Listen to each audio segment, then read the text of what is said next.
about national newspapers are saying exactly what you're telling me, and I didn't know any of it. Dale Cregan's getaway driver, one of the most infamous criminals in the country. Yes. Yeah. Who hangs off the arm of a council leader, goes to the count of the meetings. How can his arrest and charge for possession of an offensive weapon not make the news? They don't care, do they? They really don't. They know they've got that town so sewn up that they can do whatever. They know they're untouchable. That is it. They're untouchable.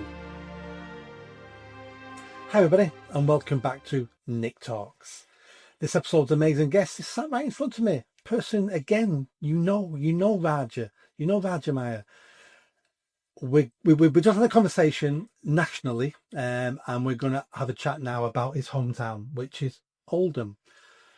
Oldham, when I was running for mayor last year, was easily the most corrupt council in Greater Manchester. It's the most corrupt council in the country, without a shadow of doubt. It's the country. Yeah, it's the most corrupt council in the country. I say these things, and I'm increasingly, I'm now just relaxed about them because we've got used to this craziness. But I'll bring people. I'll give you some context for people who are new, and I'll bring people up to date with people who. Well, before you do that, let me tell you, the audience, the first time we spoke 3 years ago, whenever it was. And you mentioned some things to me, which we'll probably get into, and you're telling me, and I'm thinking to myself, this can't be true. I'm gonna have to be careful now because I don't want to get nutcases on my show and talk about crazy stuff and car bombings and dating gangsters, and these gangsters are connected and with a driver for Dale Cregan who killed, and you're telling me these are politicians. I'm going, right, so we ended our first discussion, and I Googled stuff, and Oh, is that what you went in? And I was Googling, I'm going, Jesus Christ, he's right on everything. How do we not know these things? And I'm talking about Googling the Manchester Evening News. I'm talking about Googling national, I'm not talking about some Reddit post that I'm reading that, he agrees with. No, I'm talking about national newspapers are saying exactly what you're telling me, and I didn't know any of it. Yeah. Crazy, absolutely crazy. So the journey you went on, the local newspaper has been on. It's called the Oldham Evening Chronicle. Yeah. So the Oldham Evening Chronicle, I think, is 170 years old. Yeah. It's in the town's institution, it means something. Yeah. It's gone online because it's losing. It's print media's changed and all the rest of it. Local papers don't make anything. But still, the name Oldham Evening Chronicle in my town means something. Yeah. Yeah.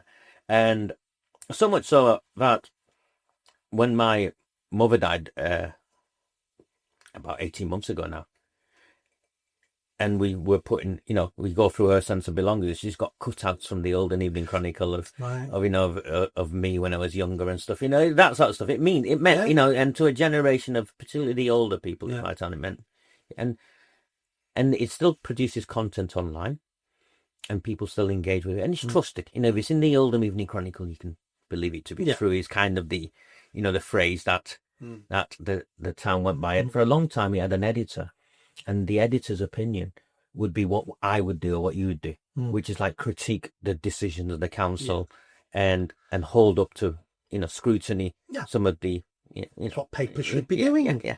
And it's a difference between reporting and journalism, isn't it? There's a difference there. So the editor of the Oldham Evening Chronicle, a guy called Matt Ramsbottom, when he first got in touch with me a couple of years ago, I told him to get stuffed. Really adversarial relationship because the local press were running smear campaigns on me. The Oldham Times had run a headline that I was arrested as part of a child sex exploitation investigation, fabricated it to try and, silence me. You was arrested for trying to highlight child sex exploitation. Technically, they twisted the meanings of stuff. And that was I remember that. Because you would read that and go, pedo. Yeah, you would, wouldn't you? Not pedo hunter. Yeah. It was disgraceful. Yeah. On purpose. Yeah. 100% on purpose. Yeah. So I don't trust mainstream, and we went on a journey, and he bumped into me at the count of the last general election, the last local election. And at that local election, what we'd done, it was an all-out election. So in the first election that we had, when I came along, we got rid of the first council leader, a man called Sean Fielding, rising star in the Labour Party. He's now in Bolton, I think. some councillor days, run away to Bolton here. We then got rid of Arood Shah, who was the leader of the council. She's back now, but we got rid of her the first time round, and then we got rid of Amanda Chadderton the third time. So in 3 successive elections, we got rid of her, and we also took out, at the last election, we took out the Labour control of the town. So when we started, they controlled 47 of the 60, and now they had 27 of the 60. So the overall control went, and they've got to now do deals to stay in power, which is fine. But we'd done our job, and this guy comes up to me, and it's Matt Ramsbottom, wants to shake my hand, and I looked at him for, and then your decency takes over, doesn't it? Yeah. And you shake your hand. I said, you know what, Matt, got no issue with you personally. It's my experiences of your profession. So he started saying, well, he's not a journalist in the traditional sense. All right, Matt, I'll have a coffee with you. No problem. I'll have a coffee with you. Him and his partner, his wife, I think, who came along, had a coffee with him, and off he went. I think it was the best thing he did and the worst thing he did. He released something about a month ago, an article where he said nothing that Raj and Miah has said has been found to be untrue. Right. The council, and he also released something that was a letter to the council, including in that, where he called out the want-to-be chief executive, who's now is the chief executive, a woman called Shelley Kipling. The editor of the newspaper called her out as corrupt. Wow. Yeah. And went through a whole host of genuine concerns of the town, and copied in McMahon and all the others. And he'd reported it to the police. He'd found evidence of criminality, of corruption. And he went to the next council meeting. As the press do, they have a press desk. They kicked him out. Right. The council kicked him out. And then they released a statement saying he turned up drunk. That's complete nonsense. Yeah. And because he turned up drunk. So let's follow your thinking through. Yeah. If a press or a reporter, journalist turns up drunk, of course you should kick him out. What they did wasn't kick him out. They feared for the safety of their staff because he turned up drunk. So they put him in the public gallery with the members of the public. No. Lies, they just unravel, don't they? They just unravel. The first question for me was, how did you know he was drunk? Yeah, it's just not. No, yeah, but this is the council. So what you've got is a chief executive, a woman called Shelley Kipling.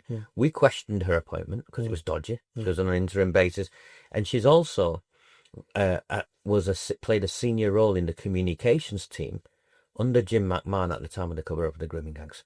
So what the council are doing are moving their pieces on their board. People they trust. Yeah. So they put her in as chief executive. Yeah. Why? Because it's in her interests to manage this, because she was part of the team that helped cover it up. And again, we've proven that. Yeah. It's evidential. She was part of a team under a man called Carl Marsden, who ran the communications team. Carl Marsden's wife, for your information, is a woman called Dawn Marsden, who worked at the Chronicle at the time, who now works for Angela Rayner. Yeah, of course she does. Yeah. When you get those strings out, and it's all of it's that.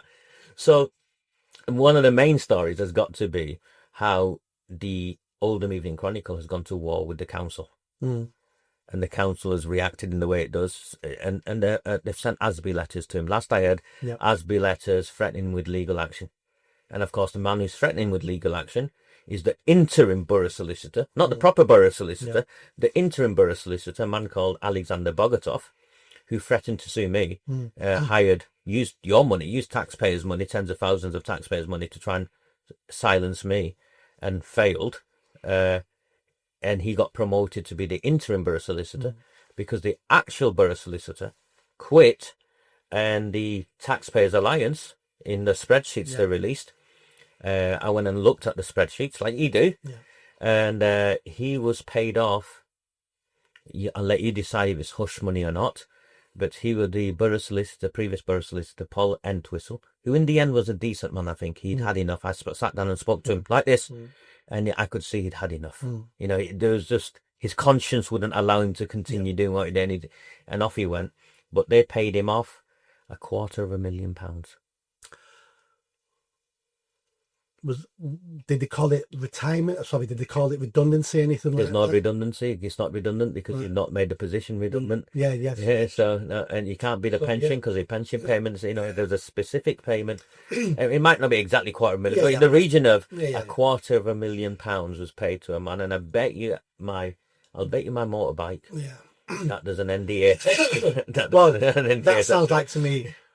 Go away and don't say anything. Yeah. That's that money. Yeah. Go away, don't say anything. There was also a deputy chief executive who disappeared. And again, Saeed Osman, he was called, a Pakistani lad. I thought he was decent. A spiritual person who came in not believing any of the stuff. And then found himself thinking, what on earth have I walked into? Yeah. And they paid him off £100,000 as well to go away. So they've moved the pieces on their board. Yeah. They've got rid of the people that they can't trust or they can't bribe or who have a conscience. And they've put in place Bogotoff, the interim borough solicitor, who's, as dodgy as they come. Yeah. And they put in Shelley Kipling, who's now the chief executive, completely overpromoted, who was in the actual communications team at the time when Jim McMahon was covering up the rape gangs.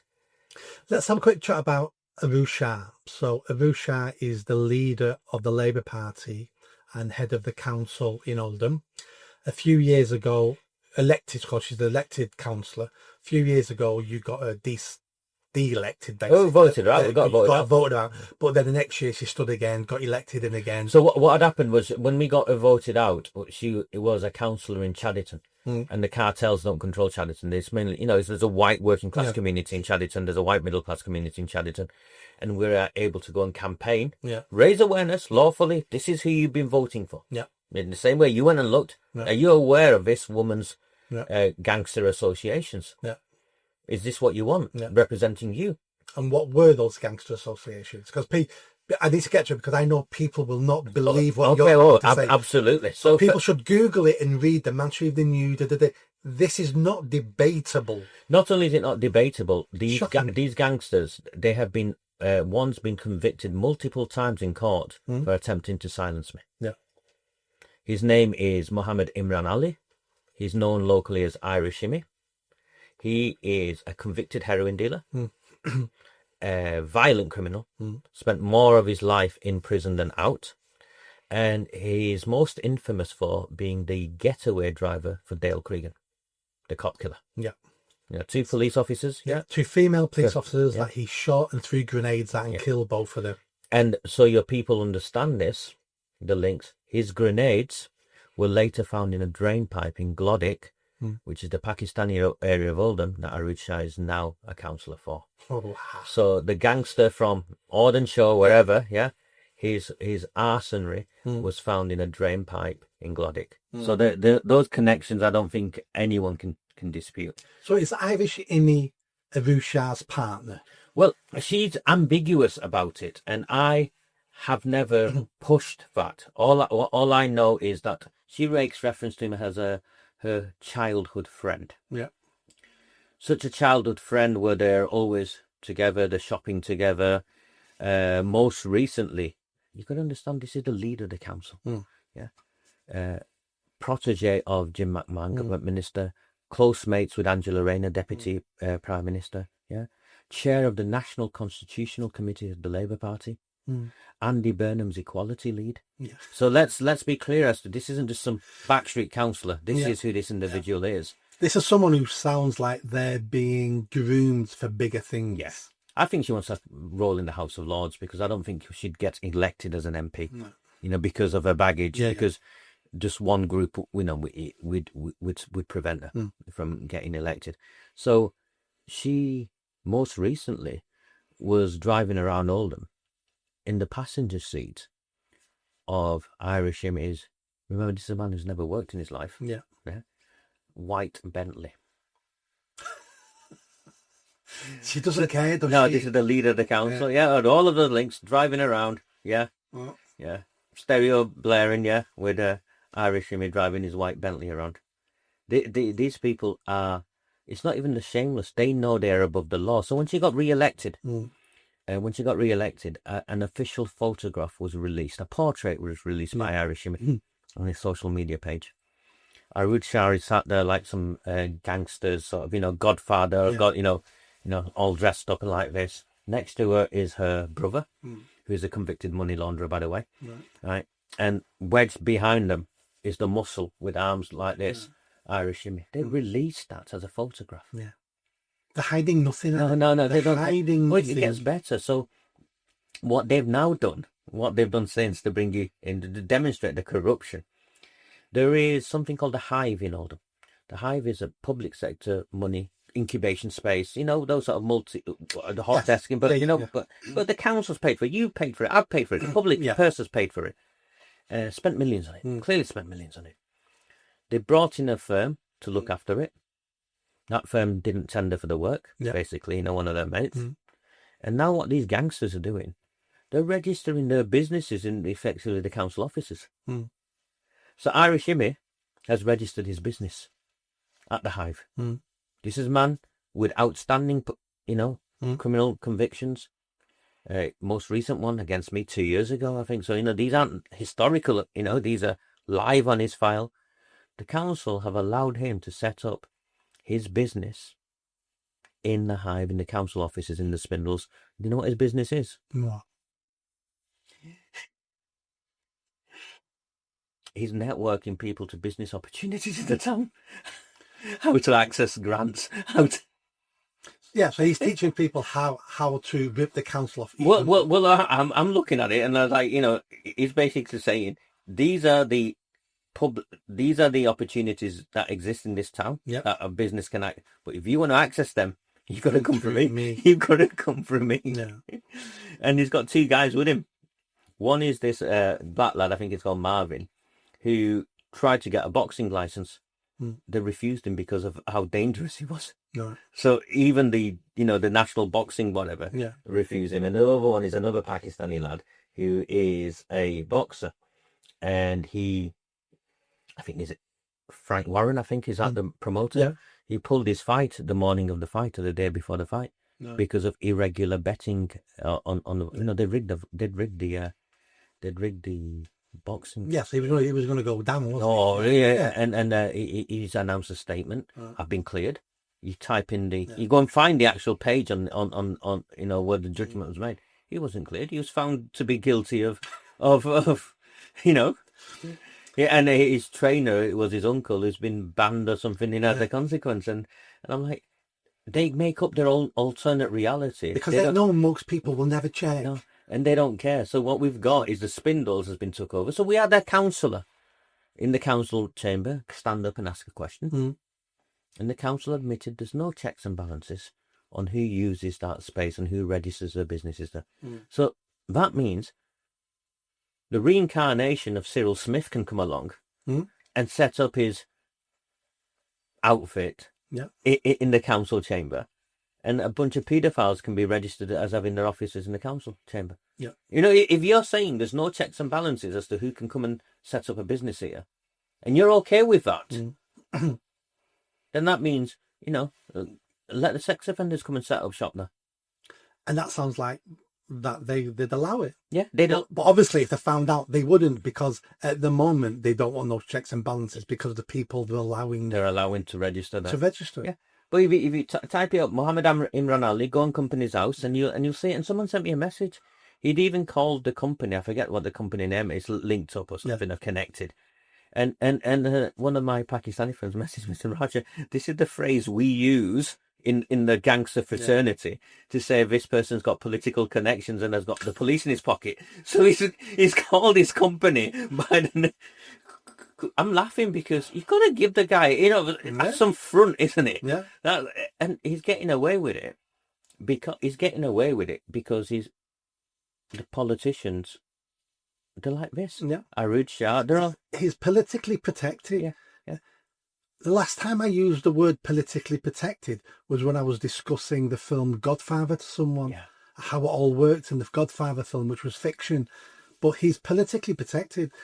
Which police officer are going to arrest him, knowing he is the so-called partner of the leader of Oldham Council? the chair of the National Constitutional Committee of the Labour Party, and Andy Burnham, Greater Manchester Mayor, Police and Crime Commissioner. Yeah.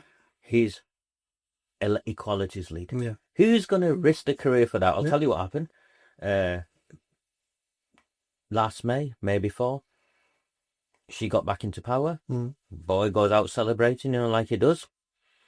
Ends up arrested for possession of an offensive weapon and criminal damage. I know because a journalist from a national newspaper contacted me. Right. Were you aware of this? I'm like, no. I then went asked around, and one of my sources in the community witness it told me. Said this is what happened. He was meant to be in court. Gone. Drops. Gone. Disappeared. Not even reported in the local paper. Nothing. Gone. It's power. Power. It's power. Whatever you think is power, isn't it? It's power. Yeah. And he's standing for election in the locals next year. He is. He's announced his standing as an independent in Werneth. As an independent. As an independent. Well, he's not going to get in the Labour Party, is he? I mean, maybe that's a bridge too far. And because the candidate he's up against is a Labour Party candidate. Right. So it's a guy called Feeder Hussein. Now, the issue with Feeder is his old school cartel. So what you're actually seeing is another faction taking over. He's Godfather. That's exactly what's taking place there. What's her name? Shelley Kipling. Yep. New chief executive. Made reference to him as a community ambassador. If I didn't know you and I'd not researched some of this myself, I wouldn't believe a word you're saying. I would say, stop wasting your time and go write this in a book because it might sell. This is just unbelievable. So, community ambassador is standing for election, and let me tell you, let's shift it to something else. I've not shared this story, but it's just as ridiculous.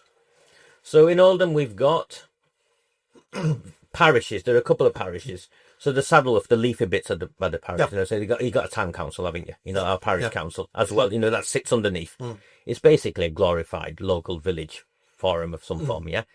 That if you live in there, you unfortunately pay £10 or £20 of your council tax towards. But it's all right, they did things like duck races for kids and stuff like that. So Saddlehoff's got one, and then the other one that's got one is called Shaw, the area of Shaw and Crompton. Again, leafy, nice, historically okay. Been all those places. Yeah, you've been, yeah.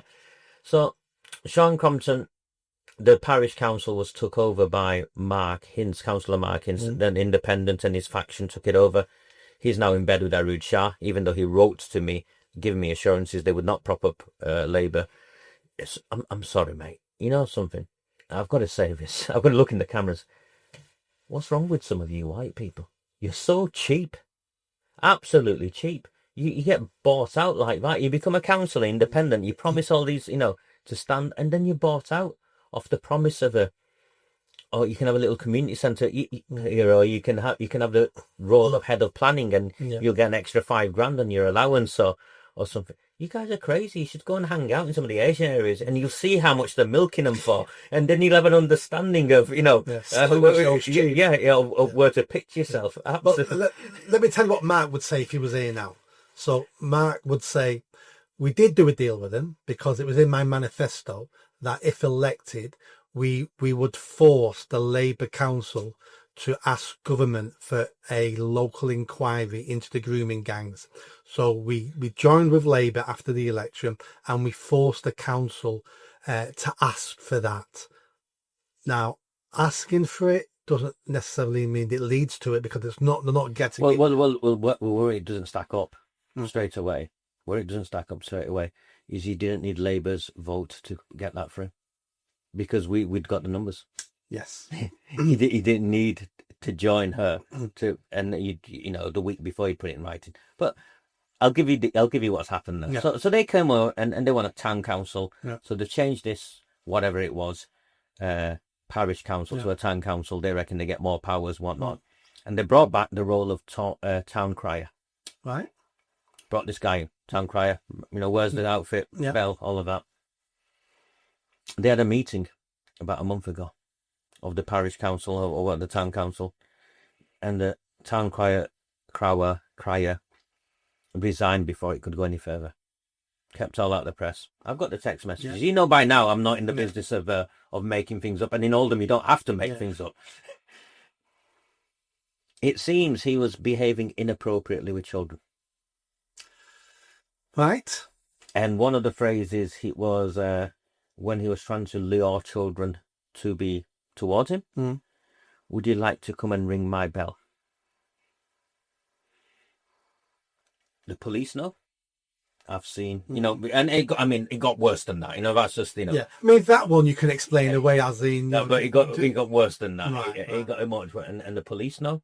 I've got the emails from the town clerk, the town council clerk, confirming the police know. All covered up. All covered up. It's just crazy. Yeah. There's a couple of HMOs that have been raided in the town. Those HMOs, and like we now know the government are trying to get deals with these HMOs to take in these asylum seekers and stuff, so they're rubbing their heads.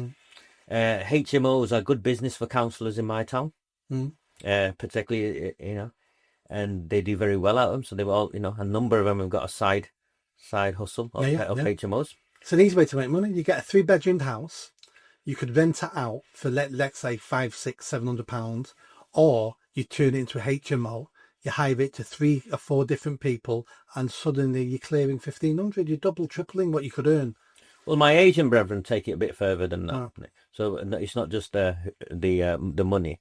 You've also got the fact that you might have a basement that's empty that can be used as a drugs den, and you've got people there who you can rely on for the postal votes to be handed over, and also for cheap labour in the restaurants you might own. You know, so it's extra benefits. Yeah, extra benefits. But put that to one side. There are HMOs being raided in Oldham right now. That the police are keeping hidden because of who owns the HMOs. Right. So you've got that. You've got Irish Shimmy doing his thing in the set up office in the council offices. You've got the town crier, you know, with his bell, and then you've got the Oldham Evening Chronicle, at war, and you've got in the middle of this guy called Tom Crowther KC. So Tom Crowther KC is the Telford inquiry judge who built his reputation of, you know, I was independent of the council. Yeah. And he has been recruited by Oldham Council to conduct the inquiry independent of the Home Office, by the way. So the Home Office and the Oldham one is not the Oldham ones took place irrespective of what Yvette Cooper is doing or not doing. So Tom Crowther has consistently said that one of the safeguards in Telford was his independence and that the council couldn't interfere. Yeah. I accept that. I don't like what he's written or any of that. I think he didn't go anywhere near what he should have done, but I accept his rationale that he was independent because the council hired a firm who then advertised for the person to lead it, and he applied via seeing the job advert in The Guardian. Tom Crowther has now decided that independence is no longer necessary. And he's been hired directly by Arood Shah and directly by Shelley Kipling, and he's met them directly. Now, if you pass the motion in the council chamber, which is what Markins and the others did, was if we don't get the public inquiry, we are commissioning a Telford-style inquiry. It's done in black and white, Telford-style inquiry. One of the key features of a Telford-style inquiry is not that it's judge-led, is the independence of the person leading it, and that the council have no say in that process. Well, it's now no longer a Telford-style inquiry, is it? No. Yeah. But they'll spin it as if it is because he's the man who did that. But this is a different job now. Yeah, and it's not the person as per se, is it? It's this framework. Right. The Telford-style inquiry wasn't a Tom Crowther. No. It was referencing the Telford-style inquiry, which is the framework. So they're already rigging that. Yes, because now the council will write the terms of reference. Of course.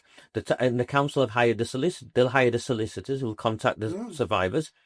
I spoke with the survivors' family, and I'll share this with you now. Again, I've got the stuff on my phone and in secret places in case I get arrested again. Where a police officer visited one of the survivors, couldn't find her, and left a message saying, "I come to see you." I know where you hang out at night. I know which pubs you go and drink at.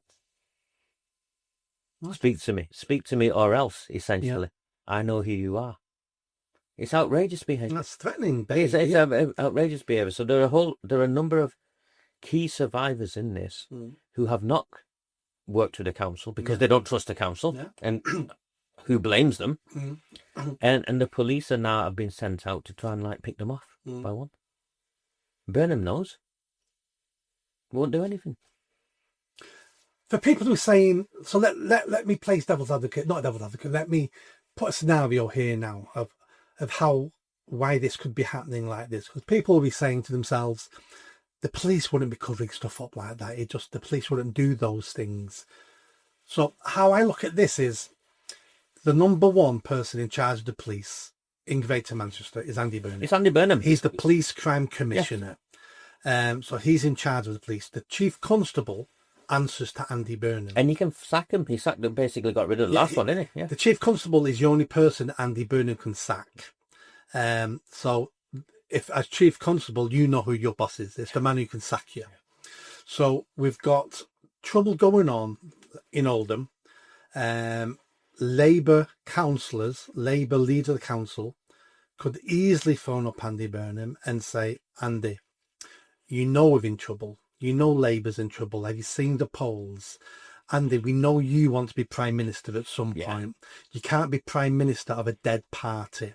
We need to make sure that the local councillors, Labour councillors who own those HMOs in my area have promised me they did nothing wrong.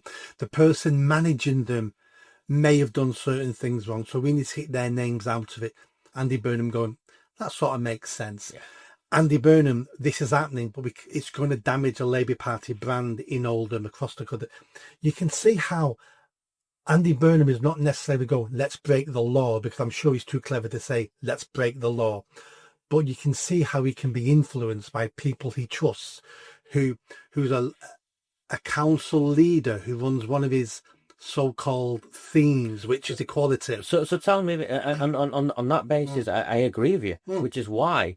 How can it be that the Dale Cregan's getaway driver, one of the most infamous criminals in the country, who hangs off the arm of a council leader, goes to the count of the meetings? How can his arrest and charge for possession of an offensive weapon not make the news?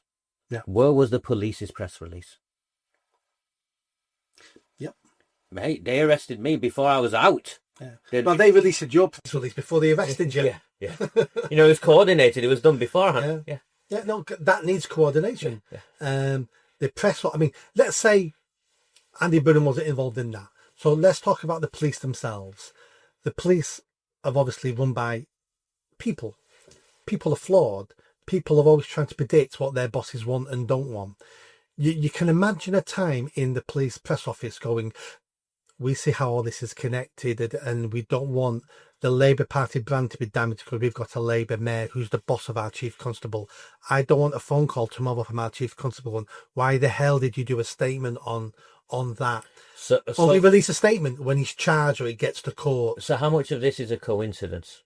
The most senior police officer, the Welsh lad, I forget his name for now, who came to Oldham, under much fanfare, Detective Chief Inspector, something or other, he came in very soon after Irish Jimmy was arrested and charged. He disappeared. This is the most senior police officer in Oldham. No statement from the police, nothing. Just quietly moved on to a desk job somewhere else. Stinks. It stinks. And I'm sure Andy Burnham knows most of what's going on. He may not know 100%, but he knows most things that are going on. And even if he doesn't know 100%, he should know. Well, because he's the police crime commissioner. I've asked him for meetings. Right. If I'm lying, Andy, why won't you meet with me? Look, I'm not I'm nothing like your Arood Shah associates. I've got a medal like you. I've got an MBE like you. And why? He won't meet with me because he has no idea what you're going to say. And the second you tell him what you know, he then has no deniability ever in the It's crossed future his again. desk, hasn't it? It's crossed his desk. Yeah, no deniability after that. I mean, he said, the lady, Iman's the lady who claims, she claims that she was raped in the Salford police station. Yeah. Please. Zaina. She wrote to Andy Burnham and several times, and then it hit the press, and I didn't know anything about this because he doesn't open his own mail. So he had deniability. But if you sit in front of him and tell him, no more deniability. So it is the most corrupt town in the country, and because it's run by gangsters. And what you've got to understand is they've all got dirt on each other, then, haven't they? Yes. And they're all and this is why it's allowed to fester the way it has. You've got a chief executive who was part of the communications team involved in the grooming gang, covering up the grooming gangs. And the communication team is basically the propaganda team. Yeah, the propaganda team.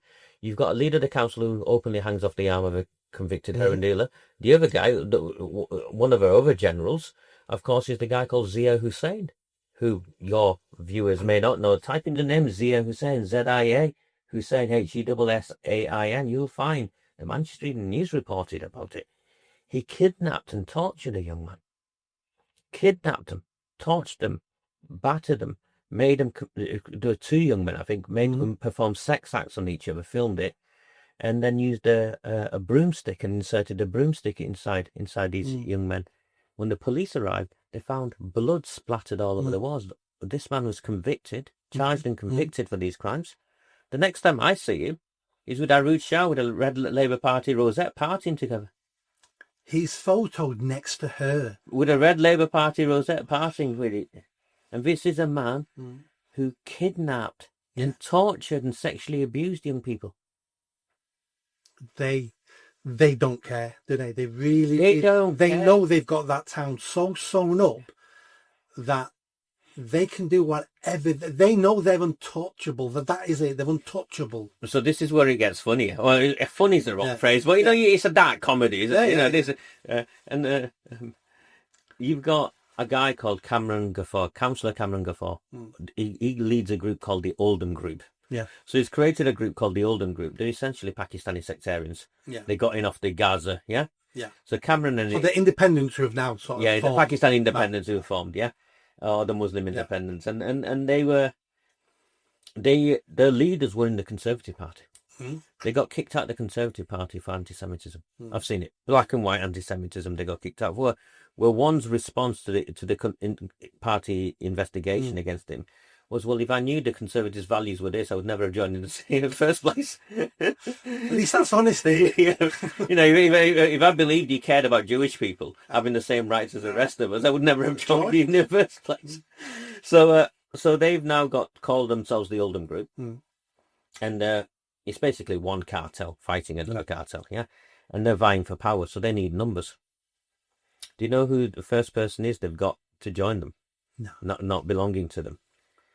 There's a guy called Graham Sheldon, who is a Conservative leader. They had that falling out inside the Conservative Party amongst themselves, basically because he wouldn't stand up to Arud Shah. He was cutting deals with it's easy, isn't it? I'm going to do this, I'm going to do this, and then actually looking someone in the eye and say, "Oi, So he wouldn't do that. So he fell out with him and he decided he was going to stand as an independent for the rest of his term. Represents Saddleworth, Upper Mill. You've been there, yeah? Oh. So Upper Mill now has a councillor who sits with the Pakistani sectarians. Yeah. Now, when I pot around Upper Mill, and I do. Why would he need to do that? So this is what I've been told. One, he's been promised a mayor. No. Very nice. I'll give him some mayor. And of course, the other thing is, these Pakistanis, these politicians, they don't hide what they do they? You know, that veneer we have in our society, like someone's been rewarded here or like that, like the Sue Gray, was it, who became a baroness or whatever afterwards. Yeah. We know what's going on. You know what's going on. We all know what's going on. But there's a veneer there, isn't there? These guys don't have veneers. They'll just rock up and say, there you go. Here's 10 grand. Here's 10, and so you've got Upper Mill now, who has a white councillor who's traditionally a Conservative councillor, sat as an independent, now sits with the Pakistani sectarians, votes on things like Gaza and stopping investments in BAE and stuff like that because of the links to it. And I'm like, how great was your moral compass? It's gone, and it only goes in a town like that where it's completely messed up. Very few people have clean hands there. There's a councillor, and I won't name them, but I've seen the paperwork. There's a councillor who is I get the impression that social services have an interest in their child, and this is a councillor who'll sit there on decisions to do with other children. And you've got another councillor who tried to interfere in an investigation into social services. Social services should be free to go where if someone's got a concern about a child, if it's my child, I'd want social services to come in and make sure my child's okay. And I'm not doing something wrong, but I wouldn't expect you, Nick, to try and protect me from being, it's a cesspit. It's a complete and utter cesspit. And then what you've got in the background, and I'm sorry to bring this up, but you've got reform operating in the background. No councillors yet, nothing. And what they've got is this interim model. Complete absence of democracy there. People come and say to me, look, they've got a Facebook page, it's full of racist stuff. I said, yes, it is. I've seen it. I'm banned off it, by the way, in the same way, what's it called? They banned Thingy off the X page, aren't they? Yeah. Well, I was banned off the Reform web page, Facebook page in Oldham long before it was because they took over something else and it became that. And it's fine. So what people come to and say, no, go to the party, go and join. If you don't like him, if you don't like what he's saying, stop coming and complaining to me. You're a Reform supporter. Go and join. Go and join the party. Be the difference you want. Is that not what you say to people? They've come back to me after joining. They're making it up as they go along. They won't let us have our say. They won't let us vote. They won't let us do this. I said, that's not how a political party works. And I think you've got that. You're challenging branches across the board, haven't you? I've had these conversations with some people in Reform, and this is what they would say. They would say, we're brand new. We've set the branches up. They've not been democratised yet. Interim chairs. Every branch has an interim chair. Agreed. Somebody we just picked to get things up and running. I defend that. Yeah. I'm with you all the way. I defend that. And they're saying then they were fighting the local elections, but from what I'm being told, this next year, after local elections, the next local elections, they're hoping all the parties will democratise. The chairs will be voted in.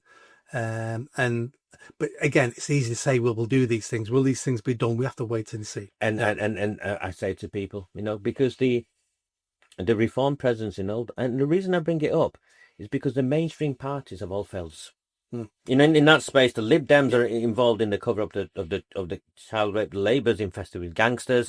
The independents we elected and supported, they've switched sides, have done deals, sold themselves out cheaply. The town political spectrum is a complete mess. The Conservatives, there's only he's resigned. Graham Sheldon, the leader, resigned first of all. The next leader, his name will come to me. The next leader, Dave Arnott, resigned. He resigned after he got caught being part of the part of the selection committee that appointed Shelley Kipling. So I contacted him. I said, Dave, it was all this I'm hearing about Shelley Kipling being given the job. First I've ever heard. Still got the text messages. First I've ever heard. I knew he was lying to me. I knew he was part of the bloody selection committee. So I'm like, Dave, you were part of the selection committee. Next thing you know, he's resigned. Right. It took his wife with him, who was also a councillor. So they both resigned. So the Conservatives are in a complete mess. And in that space, people are crying out. And it's not just people are crying out for someone to come in and save them. And that's why I bring this up, because it's corrupt, it's a mess. And I, as well, I'm looking to reform to be better than all of that. Because I spoke with Ben Habib and some of the others recently. Nick, you've had him on, Tenkoni from UKIP. I won't join any of these parties. I'm not a member of Reform, by the way. I won't join any party at the moment because of the work I'm doing, because I need to bring everyone on board for the work I'm doing. But if you ask me for the elections this week or the elections next year, like they are in Oldham or Tameside, I'd say you've got to... Reform is the only show in town. Yeah. And I plead with people, go and join Reform. If you care, go and join. But at the same time, I'm now pleading with the hierarchy in Reform, for crying out loud, get rid of the racists. You know, what good is it? The Reform Facebook page in Oldham was having a conversation about the suitability of using the term, and I'll use it now because of the context, but using why can't we say package to describe people? If you, as soon as you engaged in that and facilitate those conversations, the Middle England that you need to win over, you've got no chance, have you? And like forever talking about, it's Prince Charles and King Charles, a Muslim, dressing up the cat outside number 10 in a burqa. You know, that low level crass racism prejudice isn't going to win you any seats. And people, decent white people, so we're clear, are coming to me, Roger, you're telling us to join Reform, but this is what's on the Reform page. And I'm like, well, one, I can't see it because he's got me banned. But secondly, if that's the case, get rid of him. Vote. Go in and vote. And I'm getting the impression, and it's not just in Oldham, I'm getting the impression elsewhere, that not only has the infrastructure not caught up yet, Nick, I'm getting the impression that some people have got comfortable with their interim positions. Absolutely, you know, and don't we? That's human nature. Yeah, you see the nature, isn't it? There's going to be some very upset interim chairs when next year people are voted in, and lots of the interim chairs and so we're clear, are not voted in. And so we're clear. This isn't a done deal, is it? The interim chairs were just brought in just to get the branches up and running, and go and join your parties. Yeah. And be the change you want to see. Yeah. And if you want to vote for yourself or vote for someone else, you have a right to do that, because that's how local branches work. Yeah. And that's what I wanted to bring that up, because people are saying, my town's a mess. And I'm saying the only hope we've got is Reform. Yeah. In my town anyway, the only hope is Reform. And what I'm saying to people is go and join. And irrespective of who's in charge now, that's not how politics work. Yeah, exactly. Yeah, it's by the democratization of a party goes all the way down to the branches, where the local members decide who represents them. Yeah. And my take on this, similar to yours, but I always say to people as well, vote Reform, because that's the only game in town at the moment. That doesn't mean you have to vote Reform forever. No. That means we need to start treating political parties with a little bit more disrespect, as in, I'm going to use you, political party, to get my aims. We need to get away from joining a tribe and then suddenly we're part of the Labour tribe, the Reform tribe. No. Use them as buses. Use political parties to take us where we want to go. And when that bus takes a wrong turn, get off the bus and wait for another bus. Because it's human nature, isn't it? They'll only go with you for so far. Yeah. And then the system catches up and it infiltrates that and it becomes something else. And it's a springboard from one to the next to the next. I look at the Conservative Party now. Yeah, a mess. Right. But generic enough, they're having the sort of conversation they would never have had before. Yeah. Why? Because people have got off the bus. Yeah. And said, you are no longer taking us in the direction we want to go in. We think someone else might be doing it better. And that's the only reason why they have now reacted and responded the way they have. Is because they've realised they've lost the nation. Yeah. And they need to reinvent themselves to draw back people. And blind loyalty. My grandfather would turn in his grave nonsense. And I say to my friends who voted Labour in my town all the time, I've got to vote with Labour. My grandfather would turn in my grave. And I said to him, no, if your grandfather could, he'd climb out of his grave and give you a slap for continuing to support a party that no longer held true to the beliefs and values that it's not the same party anymore. It stood for him. Labour and Tory are not the parties they were 30 years ago. They're not the same parties. Look at what Margaret Thatcher was. Yeah. And look at what the Conservatives became. The night and day. Yeah. You know, I look at that. I said Margaret Thatcher because I use it as the last example of that sort of, a Conservative model. You might disagree with her, but you knew where she stood. Yeah. And she told you what she was going to do. And there was a gap between what she wanted and what Labour at the time wanted, where the uni party now is so close together, it makes no difference, blue or red. Hence why we need someone like Reform to destroy the uni party. And Reform looks like they're going to do exceptionally well this week at the local election. And I hope they do. I say to people, go and vote, because I say to people, they're the only alternative we've got right now. Yeah. And they're still early enough in their development where we can inform them, we can influence them. It might be that you stand as a Reform candidate at the next general election. It might be that I stand as a Reform candidate at the next general election. What I do know is no uni party would ever have you or me standing as a candidate for them at the next general election. Yeah. And if they break the uni party and that's all they ever do, which then allows other parties to come through, those other parties may save the country. But the first thing we need to do is break the uni party. And I hope Reform can do that at this election and the bigger elections next year when they stand in Wales Assembly and the Scottish Parliament and stuff like that. And hopefully they manage to smash the uni party, because if they can smash the uni party, maybe Labour and the Tories then become better parties themselves. And I think they will. That's what I'm saying to you. I think the Conservative Party now is having to realign itself and separate itself in a way it never had done. You know, I look at Katie Lamb, I spoke to you about her in the previous podcast. What a brave woman, you know, to have stood up and said what she did in the way. I look at Robbie Moore, you know, and the way he's fighting in Bradford. You know, I'm thinking, your own party's failed you. Yeah. And now your own party's having to realign itself where you are being presented as the face of that party rather than the embarrassing fringe element in the party. Yeah. And politics has changed. In this country, politics has changed. And they are desperate for it to go back to how it was. Yeah.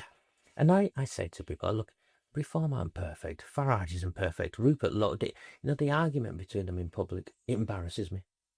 It never should have happened in public. It embarrasses me. You know, as someone who supports both, you know, I see good in, you know, and when you speak to the majority of people who I speak to, who are in tune with that, they would do everything possible for there to be some form of realignment there. Yeah. And at the very least, if you're bickering, bicker in private. Yeah. The people didn't need to know they were falling out. It should have. And it costs you votes, because then people look at it and think, well, they're not different. Yeah. They're just arguing with each other. They're not different. People want hope, Nick. People want to see men and women with conviction, with purpose. They want to see, you know, Watson or like, this is who I am, this is what I stand for. They want that, not this. No, they want to be sold a vision. Yeah, because we're in hard times now. Things won't improve quickly. Even if we started the job today, it's going to take a decade. Our institutions have been infiltrated. Yeah, Rupert's right. Richard Tice is right. They're all right when they talk about the whole infiltration in the Home Office. Our institutions have been infiltrated. Our education system has been infiltrated.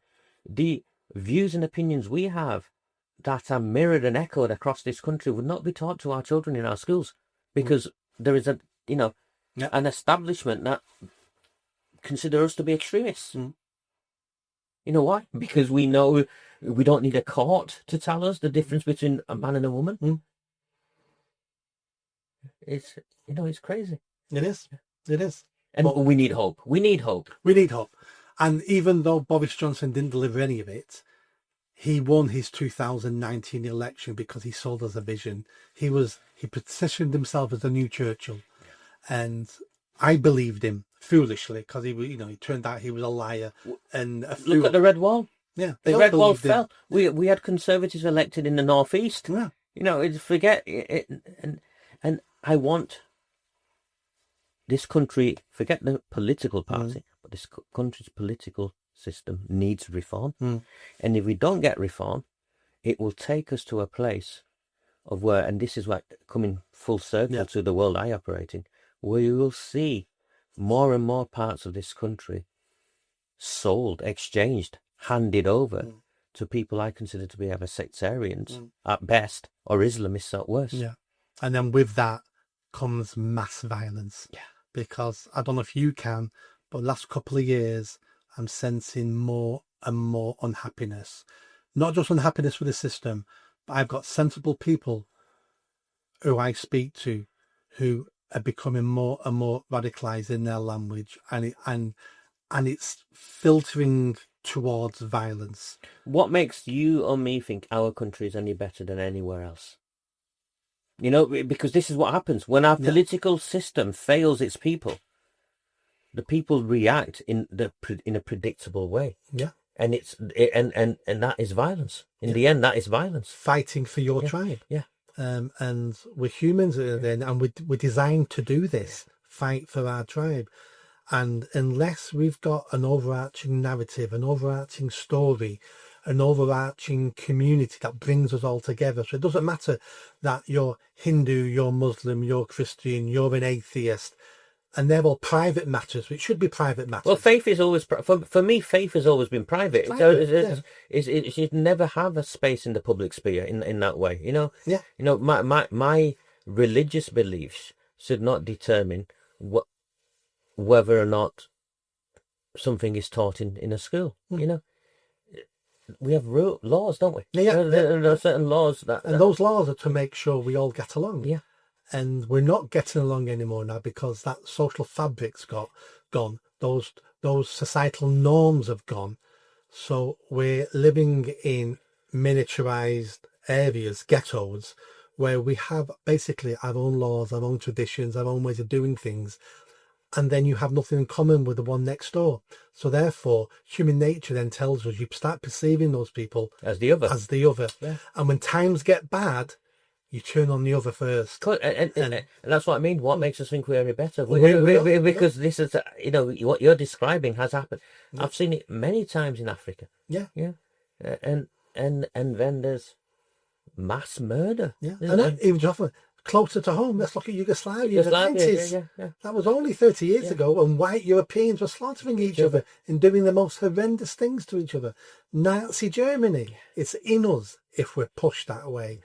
And I'm just hoping we get a new set of leaders who can foresee what's happening and start pulling us together in one direction, under whatever that is, so we all feel we belong under the same thing. I agreed. It's why I attend these rallies, so people can look beyond the colour of someone's skin. Actually, his views, his opinions, his values, his beliefs are the same. He wants the same we want, which is a society where our children grow up safe. Yeah. It's not a hard thing to ask for.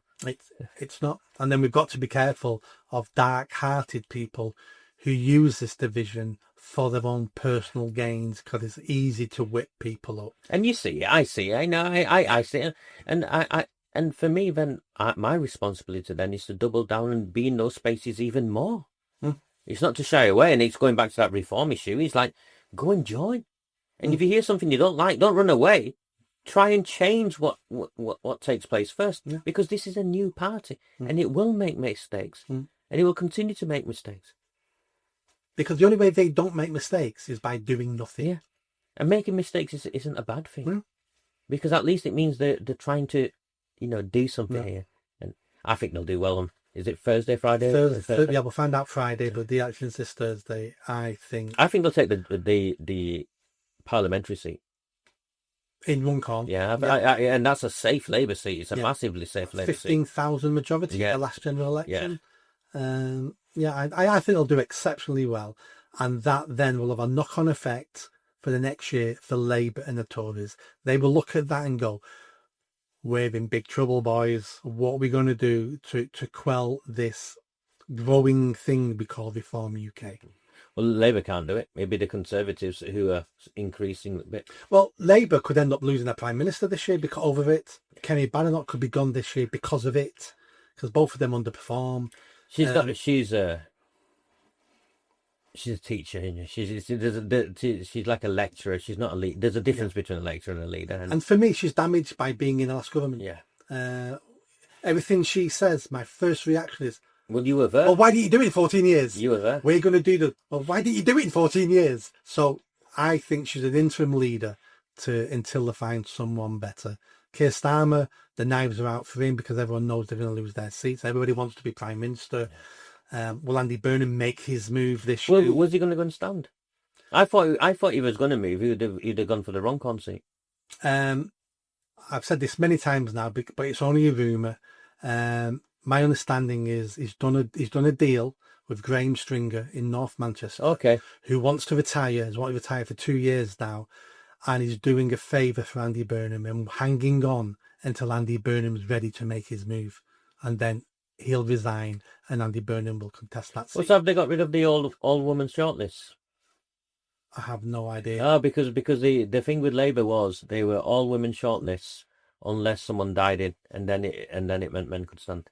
Right. Well, I'm sure Keir Starmer wouldn't want Andy Burnham being an MP, because why would you want the most successful, charismatic, popular Labour politician in the country but this is to how, be next to you? and this is when the strings connect and how dark it is. Of course, your people may not know Graham Stringer was the leader of Manchester City Council, before in the 90s, and A very sensible, old-fashioned Labour sort of politician. He's not one of the crazies. he voted. I think he was one of the few who voted against who voted in support of the Grimmy Gang inquiry.